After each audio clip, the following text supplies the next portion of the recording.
नमस्कार दोस्तों, आप सभी लोगों का स्वागत है आपके YouTube चैनल स्टडी मिश्रा 22 में। मैं आप सभी लोगों का हार्दिक स्वागत करता हूं। जैसा कि आपने आज देख ही लिए हैं, आज हम प्रथम विश्व युद्ध के बारे में देखेंगे कि प्रथम विश्व युद्ध आखिर हुआ क्यों, और ये प्रथम विश्व युद्ध हुआ तो इसका कारण क्या था तत्कालिक, और ये देखते ही देखते कैसे छोटे से दो राष्ट्र से लेकर के एक बड़ा विश्व युद्ध हो गया, और आखिर हमारे देश में या विश्व में अनेकों युद्ध लड़े गए, लेकिन उसको विश्व युद्ध का दर्जा नहीं दिया गया। आखिरकार क्या कारण था कि जो यही युद्ध है जिसको प्रथम विश्व युद्ध की दर्जा प्राप्त हुआ। ठीक है, और फिर मैप के माध्यम से देखेंगे कि जो ये युद्ध का कारण बना सर्बिया और ऑस्ट्रिया। ठीक है, तो ये आपके मैप में कहाँ है, और फिर इसके बाद हम आपको थोड़ा सा कहानी के तौर पर पहले बताने का प्रयत्न करेंगे, और इसके बाद हम आपको इस स्लाइड के माध्यम से बताने का प्रयास करेंगे। ठीक है, और कोशिश करेंगे कि आपको इस वीडियो को देखने के बाद संपूर्णतः याद हो जाए। ठीक है, तो लास्ट तक बने रहिएगा। यदि वीडियो आपको पसंद आती है तो वीडियो को लाइक कीजिएगा, सब्सक्राइब कीजिएगा तथा शेयर करना मत भूलिएगा, और कमेंट बॉक्स में अपने विचार को कहना मत भूलिएगा। ठीक है, तो आइए देखते हैं प्रथम विश्व युद्ध के बारे में। जो आपका प्रथम विश्व युद्ध है, इसका सबसे बड़ा कारण आखिरकार ये माना जाता है कि जो ऑस्ट्रिया का राजकुमार था, ठीक है, एक ऑस्ट्रिया था, वहाँ का एक राजकुमार था जिसका नाम क्या था, आर्क ड्यूक फर्डिनेंट। ठीक है, आर्क ड्यूक फर्डिनेंट था, कहाँ का राजकुमार था, ऑस्ट्रिया का। इसने क्या किया कि बोस्निया की राजधानी जो सेराजेवो था, उसमें 26 जून 1914 को उसकी क्या की गई थी, हत्या कर दी गई थी। जो राजकुमार था, तो आखिर ऑस्ट्रिया का जो राजकुमार था, ठीक है, जो फर्डिनेंट था, उसने आखिर बोस्निया की राजधानी में घूमने गया था, तब उसको क्या किया जाता है, उसकी हत्या कर दी जाती है। जब ऑस्ट्रिया के राजकुमार की हत्या कर दी जाती है, तो ऑस्ट्रिया ने जाता है और सर्बिया से मतलब कि बात करता है कि आप मेरे राजकुमार को जिसने हत्या किया है, उन अपराधियों को हमें सौंप दो। 1 मंथ का मतलब कि उसको वक्त दिया गया, लेकिन फिर भी किसी प्रकार से प्रतिक्रिया न होने पर क्या हुआ कि ऑस्ट्रिया बहुत चिंतित था। 1-2 बार और बोला कि आप इस बार यदि आपने उस अपराधी को नहीं देते हैं तो उचित नहीं होगा। भाई, उसके राजकुमार की हत्या हुई थी, जनता विद्रोह करने लगी राजा से, तो राजा ने बोला, लेकिन क्या था कि उस समय ऑस्ट्रिया जो था उस समय वो कुछ कमज़ोर था। ठीक है, इसलिए उसने डायरेक्ट कदम न उठा पाया, संकोच कर रहा था। उसी समय अचानक आपके जर्मनी का क्या होता है, आगमन होता है। ये आपका जर्मनी जो था, ये पहले बहुत शक्तिशाली राष्ट्र हुआ करता था। तो जर्मनी ने जब आया, जर्मनी ने बोला कि अच्छा कोई बात नहीं, तुम्हारे राजकुमार की हत्या हुई है, तुम ऐसा करो कि चलो मेरे साथ, हम देखते हैं। और जब इसने जर्मनी का साथ पा गया ऑस्ट्रिया, तब उस समय बहुत बड़ी शक्ति हुआ करती थी जर्मनी, तब ऑस्ट्रिया ने सोचा कि अब कौन सी बात है, अब हम देख लेंगे सर्बिया को। और उसने क्या किया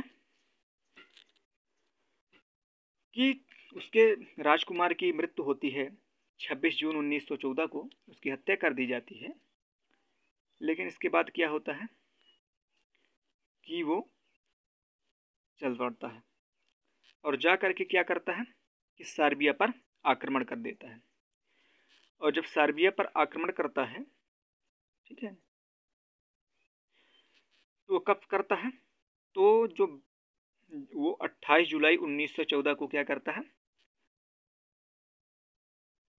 ऑस्ट्रिया क्या करता है कि सर्बिया पर आक्रमण कर देता है। क्यों आक्रमण करता है, क्योंकि उसको जर्मनी का क्या प्राप्त हो जाता है, स्वानिध्य प्राप्त हो जाता है। इसके बाद जब वह आक्रमण कर देता है,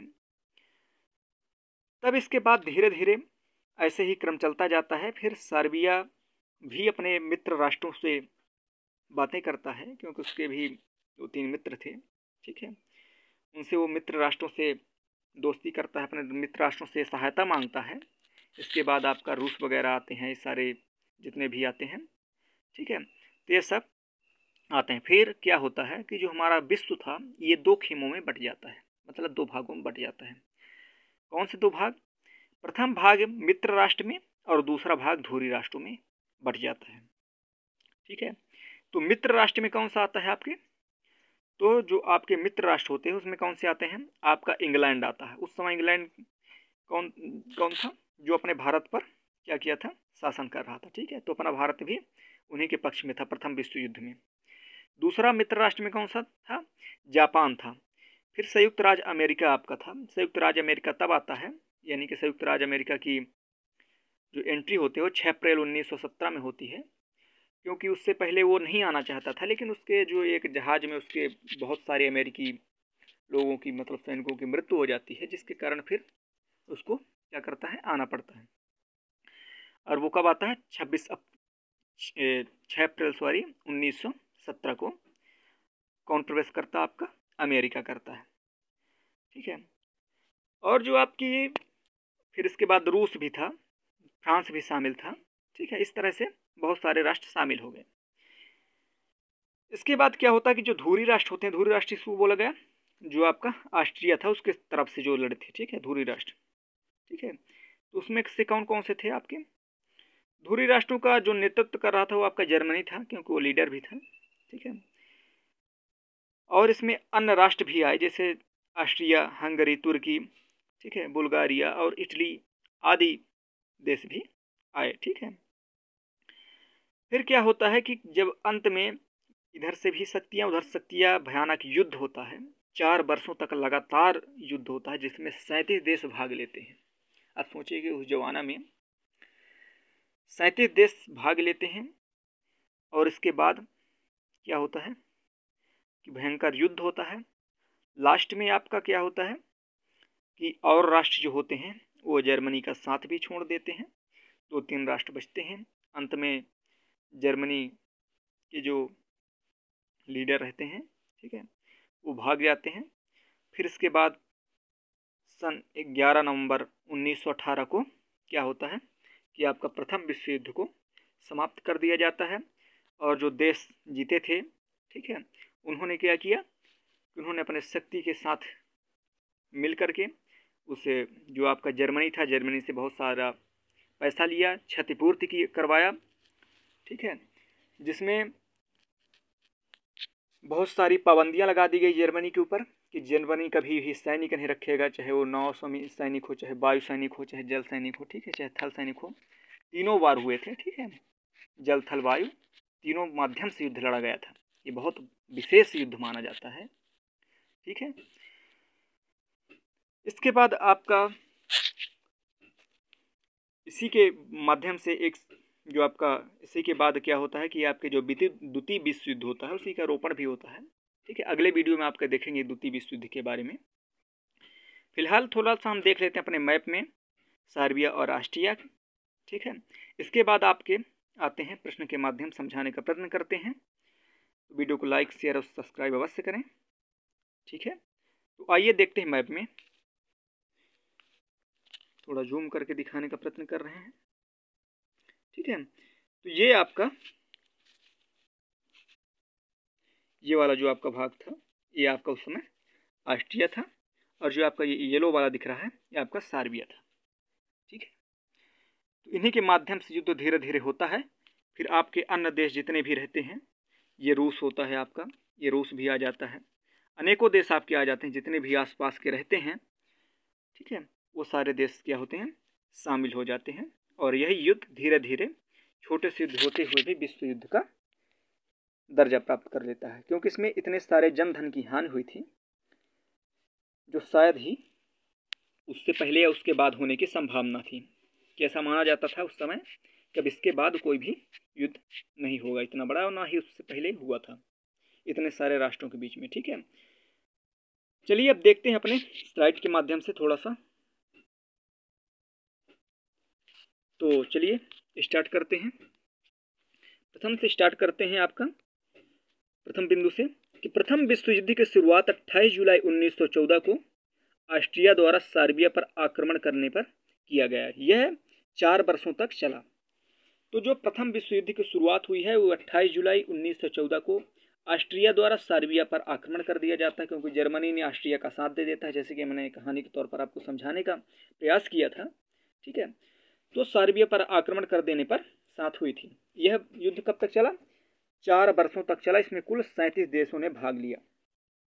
अगला आपका आता है कि जो प्रथम विश्व युद्ध था इसका तत्कालिक कारण यह माना जाता है कि जो ऑस्ट्रिया का राजकुमार था, ठीक है, आर्क ड्यूक फर्डिनेट था, ठीक है, आर्क ड्यूक फर्डिनेट था, उसने क्या किया था, उसे बोस्निया की जो राजधानी थी, ठीक है, जो बोस्निया की क्या थी, राजधानी थी, जिसे क्या बोला जाता था, सेराजेवो में 26 जून 1914 को क्या की गई थी कि उसकी हत्या कर दी गई थी। अगला, प्रथम विश्व जो आर्कड्यूक था उसकी हत्या कब कर दी गई थी? तो 26 जून 1914 में उसकी हत्या कर दी जाती है। और क्या होता है कि 28 जुलाई 1914 को क्या होता है कि ऑस्ट्रिया द्वारा सर्बिया पर आक्रमण कर दिया जाता है, क्योंकि उसने पहले समय देता है कि जो अपराधी उनको हमको दे दिया जाए, लेकिन जब नहीं देते हैं उसके पश्चात उसने जर्मनी का जब उसे स्वानिध्य प्राप्त होता है इसके बाद वो आक्रमण कर देता है। अब देखते हैं कि प्रथम विश्व युद्ध में संपूर्ण विश्व 2 खेमों में बट गया था, मित्र राष्ट्र एवं धुरी राष्ट्र। 2 खेमों में बट चुका था, एक मित्र राष्ट्र था, एक धुरी राष्ट्र था। धुरी राष्ट्र का नेतृत्व जो था वो जर्मनी किया। इसमें शामिल अन्य देश भी थे। अन्य देश कौन कौन से थे? ऑस्ट्रिया हंगरी था, तुर्की था, बुल्गारिया था और इटली आदि देश शामिल थे। अब देखते हैं आपके मित्र राष्ट्रों में। ठीक है, तो मित्र राष्ट्रों में इंग्लैंड, जापान, संयुक्त राज्य अमेरिका, रूस एवं फ्रांस भी शामिल थे। ठीक है, अब देखते हैं आगे। तो आपका क्या होता है कि जो ऑस्ट्रिया होता है वो जर्मनी एवं इटली के बीच त्रिकूट का निर्माण क्या कब होता है आपका? तो 1882 में हुआ। तो जो ऑस्ट्रिया था आपका और जर्मनी एवं इटली के बीच में क्या होता है कि त्रिकूट का क्या होता है? निर्माण होता है। 3 गुट मिल जाते हैं। त्रिकूट को मतलब आपका ऑस्ट्रिया 1 हो गया, जर्मनी 2 हुआ, इटली 3 हो गया, 3 गुट हो गए। ठीक है, 3 राष्ट्रों का गुट को क्या बोला गया? त्रिगुट का निर्माण हुआ। कब हुआ? 1882 में हुआ। त्रिगुट का सदस्य होने के बावजूद इटली कुछ समय तक तटस्थ रहा और अंत में वह 26 अप्रैल 1915 को ऑस्ट्रिया हंगरी और जर्मनी के खिलाफ युद्ध कर दिया। जो आपका कौन सा था कि आपके जो त्रिगुट बने हुए थे ऑस्ट्रिया, जर्मनी और इटली जो था, तो इटली पहले युद्ध के समय में शुरुआत में तटस्थ था। तटस्थ का मतलब कि ना इसी के पक्ष में था ना उसी के पक्ष में था, मतलब थोड़ा देख रहा था। ठीक है, इसके पश्चात क्या हुआ कि उसने 26 अप्रैल 1915 को ऑस्ट्रिया हंगरी और जर्मनी के खिलाफ क्या कर दिया? युद्ध लड़ दिया। ठीक है, फिर क्या होता है कि आपका सर्बिया की गुप्त क्रांति क्या होती है कि जो सर्बिया की गुप्त क्रांतिकारी संस्था थी उसका काला हाथ। ठीक है, जो सर्बिया की गुप्त क्रांतिकारी संस्था थी उसका क्या हुआ? काला हाथ। मतलब कि वो भी जो गुप्त क्रांतिकारी थी उन्होंने ही मेन भड़काने का क्या किया? काम किया था। तो इस बात को ध्यान रखिएगा। ठीक ना। फिर अगला है आपका कि रूस जापान युद्ध में सन 1904 से 5 का अंततः है क्या होता है कि अमेरिका के जो राष्ट्रपति उस समय होते हैं 1904-5 में, तो कौन होते हैं आपके? रूजवेल्ट थे। उनकी अध्यक्षता में क्या होता है? इसको मध्यस्थता से होता है। जो आपके अमेरिका के राष्ट्रपति थे, ठीक है, रूस जापान युद्ध जब होता है तब उस समय मध्यस्थता से कौन सा युद्ध खत्म हुआ था? तो रूजवेल्टर जो थे आपके अमेरिका के राष्ट्रपति, उनके मध्यस्थता से क्या हुआ था कि मध्यस्थता से खत्म हुआ था। ठीक है, देखते हैं अगले स्लाइड पर अपने। हाँ, इसके बाद आपका आता है कौन सा? अगला फिर होता है मोरक्को संकट सन 1906 में पैदा हुआ। जो मोरक्को का संकट था वो कब पैदा हुआ था? 1906 में हुआ था। अगला है आपका जो प्रथम विश्व युद्ध के दौरान जर्मनी ने रूस पर आक्रमण किया। जर्मनी ने क्या किया कि रूस पर आक्रमण कर दिया। कब किया उसने? तो जर्मनी ने रूस पर आक्रमण किया 1 अगस्त 1914 को। उसने क्या बोला कि मैं वारंट जारी किया कि मतलब मैं तुमसे युद्ध करने वाला हूं। और आक्रमण कब किया? 3 अगस्त 1914 को क्या कर दिया कि रूस पर आक्रमण कर दिया। ठीक है, फिर इसके बाद क्या होता है, देखिए अब धीरे धीरे देश बढ़ रहे हैं और धीरे धीरे युद्ध जो है वो विशालतम युद्ध, ये प्रथम युद्ध का दर्जा प्राप्त कर रहा है। ठीक है, इसलिए लास्ट तक बने रहिएगा। आगे 4 अगस्त 1914 को इंग्लैंड प्रथम विश्व युद्ध में शामिल हुआ। इंग्लैंड कब शामिल हुआ? 4 अगस्त 1914 को। जब क्या होता है कि पहले ऑस्ट्रिया और सर्बिया के बीच में युद्ध होता है। अब ऑस्ट्रिया के पक्ष से जर्मनी आया, जर्मनी ज़्यादा शक्तिशाली था, तो जर्मनी ने पीछे ही था, लेकिन ऑस्ट्रिया को बोला कि चलो तुम लड़ो, हम देख लेंगे। लेकिन ऑस्ट्रिया ने क्या सोचा कि ठीक है हम लड़ाई कर रहे हैं, लेकिन सर्बिया के पक्ष में कोई नहीं था, सर्बिया तो डर गया। तब सर्बिया के पक्ष से रूस बोला कि अरे मैं हूँ, अभी देख रहा हूँ, तुम्हें घबराने की बात नहीं है। जब उसने बोला तो इंग्लैंड जो आपका कौन था, जर्मनी था, उसने उससे बोला कि तुम अभी बीच में मत आओ हमारे युद्ध में। लेकिन उसने बोला कि नहीं, तुम अन्याय कर रहे हो। तो उस समय शक्ति से तो भरा ही था जर्मनी। उसने बोला आओ, अब उसको पीछे कर दिया, बोला कि अब ये युद्ध तुम्हारा नहीं है ऑस्ट्रिया, ये युद्ध जर्मनी का है। और जर्मनी ने बोल दिया कि मैं तुम्हारे साथ युद्ध करने के लिए तैयार हूँ। ठीक है, और उसने क्या किया, 3 अगस्त 1914 को युद्ध कर दिया। जब युद्ध कर दिया तो इसके पास शक्ति ज़्यादा ही थी जर्मनी के पास। तब जर्मनी ने अपने मित्र राष्ट्र से बोला कि इंग्लैंड से मदद मांगी या उससे बातें किया, तो इंग्लैंड भी शामिल अब होने वाला है। तो इंग्लैंड कब शामिल होता है? 4 अगस्त 1914 को इंग्लैंड प्रथम युद्ध में शामिल हुआ। जब इंग्लैंड शामिल हुआ तो हमारा देश को भी शामिल होना पड़ा, क्योंकि इंग्लैंड उस समय हमारे देश में राज करते थे। ठीक है, इस बात को ध्यान रखें। फिर इसके बाद क्या होता है कि 26 अप्रैल 1915 को इटली मित्र राष्ट्रों की ओर से प्रथम विश्व युद्ध में शामिल हो गया। अब जो इटली था उसने भी क्या किया कि इसके तरफ शामिल हो गया, मित्र राष्ट्रों की तरह। अब देखते जाइएगा धीरे धीरे यह कैसे बढ़ता जाता है। अगला, प्रथम विश्व युद्ध के समय अमेरिका का राष्ट्रपति वुडरो विल्सन था। जो प्रथम विश्व युद्ध हुआ था उस समय कौन था राष्ट्रपति? अमेरिका का वुडरो विल्सन था। ठीक है, अब देखिए कुछ समय बाद ये भी जुड़ने वाले हैं। अमेरिका ने क्या किया कि 6 अप्रैल 1917 को प्रथम विश्व युद्ध में शामिल हुआ। लेकिन इसके शामिल होने का कुछ कारण बताया जाता है, देखते हैं आगे कारण। कि जर्मनी ने क्या किया था कि यू बोट द्वारा, ठीक है, इंग्लैंड के लुसितानिया नामक जहाज के डुबाने के बाद अमेरिका प्रथम विश्व युद्ध में शामिल हुआ। क्या हुआ कि जो आपका लुसितानिया नामक जहाज था उसको क्या किया था, जर्मनी ने डुबो दिया। उसमें अमेरिका प्रथम युद्ध में शामिल हुआ। क्यों शामिल हुआ? क्योंकि उस जहाज पर मरने वाले, ठीक है, 1153 व्यक्ति थे, जिनमें से क्या बताया गया आपका 128 व्यक्ति अमेरिकी थे। 1153 व्यक्ति मारे जाते हैं किसके, जहाज के डूबने से। और यह डुबाता कौन है? जर्मनी डुबाता है। उसमें से 1153 व्यक्ति कौन होते हैं? आपके अमेरिकी होते हैं। ठीक है, तो इस बात को ध्यान दीजिएगा। इसलिए वह क्या करता है कि 6 अप्रैल 1917 को प्रथम विश्व युद्ध में शामिल हो जाता है। आगे देखते हैं आगे क्या होता है कि जुलाई 1918 को ब्रिटेन, फ्रांस और अमेरिका ने संयुक्त सैनिक अभियान आरंभ किया। तो क्या किया कि जुलाई 1918 को ब्रिटेन और फ्रांस और अमेरिका ने संयुक्त सैनिक अभियान आरंभ किया और जर्मनी तथा उसके सहयोगी देशों की हार होने लगी। जब सारे देश, कहा जाता है कि एकता में बहुत सारी शक्तियाँ होती हैं, तो जब कई सारे राष्ट्रों ने, मित्र राष्ट्रों ने मिलकर के लगातार आक्रमण करते रहे, तब क्या होता है, जर्मनी तथा उसके सहयोगी जो देश थे वो हारने लगे। ठीक है, सितंबर 1918 को, ठीक है, सितंबर 1918 को क्या होता है आपके बुल्गारिया, अक्टूबर 1918 में, ठीक है, तुर्की तथा 3 नवंबर 1918 को ऑस्ट्रिया हंगरी के सम्राट ने आत्मसमर्पण कर दिया।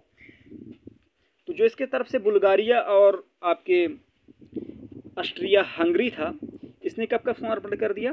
तो सितंबर 1918 को बुल्गारिया ने और अक्टूबर 1918 में तुर्की तथा 3 नवंबर 1918 में ऑस्ट्रिया ने, हंगरी ने क्या किया? आत्मसमर्पण कर दिया। अब समर्पण कर दिया, अब बचा कौन? अब सिर्फ अकेले कौन बचा? जर्मनी बचा। अब देखते हैं आगे क्या होता है। जर्मनी जो सम्राट कैसर विलियम द्वितीय थे, उन्होंने क्या किए कि आपके 10 नवंबर 1918 को क्या करते हैं कि अपने पद से इस्तीफा दे दिया और हॉलैंड भाग गया।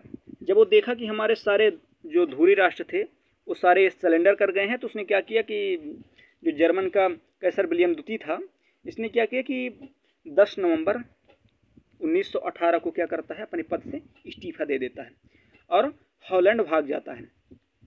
ऐसी अवस्था में समाज प्रजातांत्रिक दल ने सत्ता अपने हाथ में ले लिया। अब प्रजातंत्रिकी ने क्या लिया कि सत्ता हाथ में ले लिया, यही जो देश जीते थे उन्होंने ले लिया।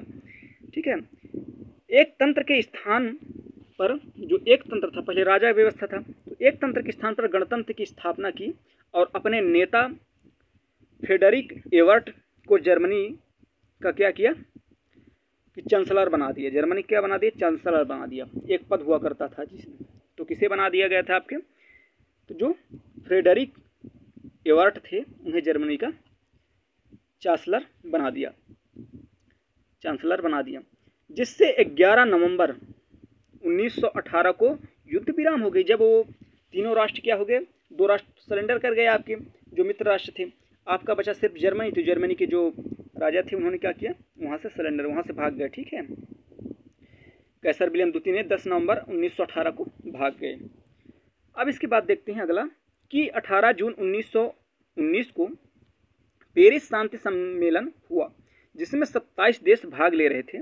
पेरिस में कितने भाग लिए थे, 27 देश भाग लिए थे। ठीक है, मगर शांति संधियों की शर्त केवल 3 देश कौन कौन से थे जिनके शांति सम्मेलन किया गया था, ब्रिटेन, फ्रांस और अमेरिका तय कर रहे थे। देखते हैं, पेरिस शांति सम्मेलन जो था, ठीक है, पेरिस शांति सम्मेलन में शांति संधियों की शर्तें निर्धारित करने में जिन राष्ट्राध्यक्षों की मुख्य भूमिका निभाई थी, जो उस शांति सम्मेलन में मेन व्यक्ति माने गए थे उस समय, तो कौन कौन से थे आपके, अमेरिका था, अमेरिका के राष्ट्रपति वुडरो विल्सन थे उस समय, ब्रिटेन के प्रधानमंत्री लॉर्ड जॉर्ज थे और फ्रांस के प्रधानमंत्री जॉर्ज क्लेमेंसो थे। ठीक है, ये तीनों मेन उसमें अध्यक्षता निभाते हैं। आगे क्या होता है कि वर्साय की संधि कब होती है आपकी, 28 जून 1919 को जर्मनी के साथ हुई संधि के तहत जर्मनी की क्या होती है कि सेना 1 लाख तक सीमित कर दी गई थी। तो जर्मनी की सेना कब तक कर दी गई थी, 1 लाख तक सीमित कर दी गई थी। ठीक है, उससे वायु एवं पनडुब्बी रखने का अधिकार छीन लिया गया है। किससे, जो ये आपके पनडुब्बी थे आपके, ठीक है, जल सेना और वायु सेना, उनको रखने के लिए मना कर दिया गया कि जर्मनी अब नहीं रखेगा। जर्मनी के सारे उपनिवेश विजेता राष्ट्रों ने अपने में बांट लिया, जितने भी उसके पास धन संपत्ति था, जो था, उससे सब क्या किए, जो राष्ट्र जीत चुके थे उन्होंने छीन लिया। आगे क्या होता है कि युद्ध के हर्जाना के रूप में, हर्जाना दिया करता यानी पड़ता था जो हारता था। ठीक है, मतलब टैक्स जो हुआ करता था, तो 6 अरब 10 करोड़ पाउंड की राशि की मांग की गई थी। जर्मनी से कितने की पाउंड की मांग की गई थी, 6 अरब 10 करोड़ पाउंड की राशि की मांग की गई थी उस जमाने में।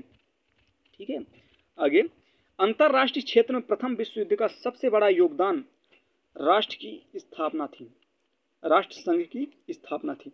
और फिर यही कारण था कि अगला आपका द्वितीय विश्व युद्ध का बीजारोपण हुआ। ठीक है, तो हमने क्या क्या देखा कि प्रथम विश्व युद्ध हुआ, उसमें से सर्बिया ऑस्ट्रिया होते हैं। ठीक है, और धीरे धीरे से उसके राजकुमार के, ऑस्ट्रिया के राजकुमार का, फर्डिनेंड का वध कर दिया जाता है। इसके बाद धीरे धीरे देश शामिल होते हैं और अंत में विश्व युद्ध का दर्जा प्राप्त कर लेता है। तो आई होप दोस्तों, यदि ये वीडियो आपको पसंद आई हो तो वीडियो को लाइक कीजिएगा, सब्सक्राइब कीजिएगा तथा शेयर करना मत भूलिएगा और कमेंट बॉक्स में अपने विचार को बताइएगा। ठीक है, तो धन्यवाद, फिर अगले वीडियो में मिलेंगे आपको।